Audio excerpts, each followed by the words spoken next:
Thanks for the memory. Hey, welcome to Half the Battle. Today, we're going all the way back to the beginning, to the very first year of the Real American Hero toy line, as we'll be taking a look at one of the original members of the G.I.Joe team. So meet Steeler. This figure was released in 1982 with some original body parts. Yeah, like all members of the original Joe team except for Scarlet, he shares parts with other figures. Only his chest and arms are original. Oh, and I know I said 82, but the one you're seeing is actually the 1983 version with the swivel arm battle grip. I don't have the straight arm version. Anyway, I'm glad he's got a chest that's unique to him. It makes him stand out at least a little. There is something else that really makes him stand out, but we'll get to that later. Now, this mold is from 1982, so detailing is pretty basic. Still, he has something unique there too compared to the other figures from that year. Namely gold paint on his shirt and molded gun. He's also supposed to have gold bands on his upper arms, but on mine they have long since been rubbed off. Yeah, the gold paint comes off very easily, so if you happen to have a mint Steeler, for God's sake never ever touch him where he has that paint. Now, Steeler was a vehicle driver, but we won't be getting into that today. For one thing, I do vehicle reviews separately nowadays, and for another, I don't actually have the original Mobat. I only mention it because as a vehicle driver, you wouldn't expect him to have much in the way of accessories. But I was pleasantly surprised. Not only does he come with an Uzi, similar or identical to the one Snake Eyes has, and the same helmet most of the 82 Joes had, but he also has a unique helmet attachment, namely a binocular visor. It really makes him stand out and is a neat feature. Of course, practically, it looks like it would be a huge pain in the neck, literally. It's also the one accessory you really need to have to make Steeler Steeler, so look for that on the secondary market.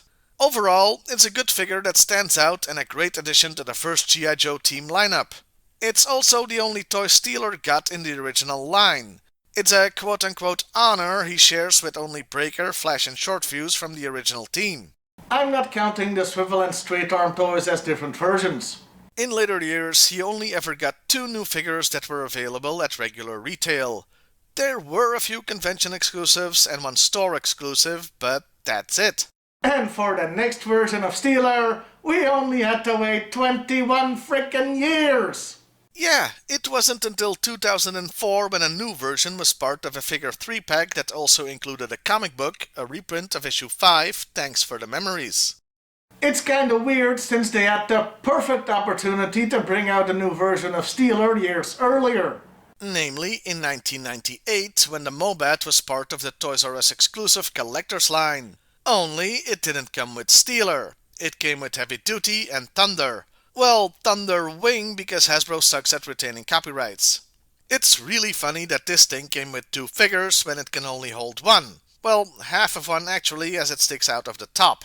Anyway, this figure is more buff than the original, using the torso of Mace from 1993. In fact, the only new body part is the head sculpt.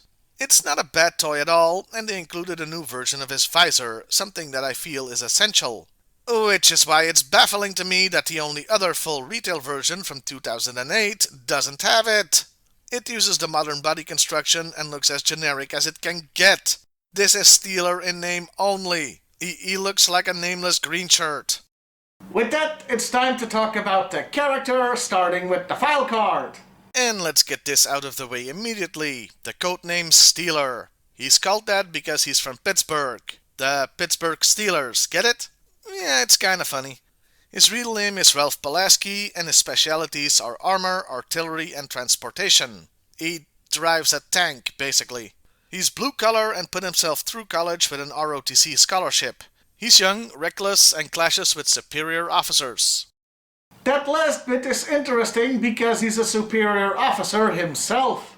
You see, his rank is 01 or second lieutenant. In fact, he's the highest ranking Joe on the original team, not counting Hawk.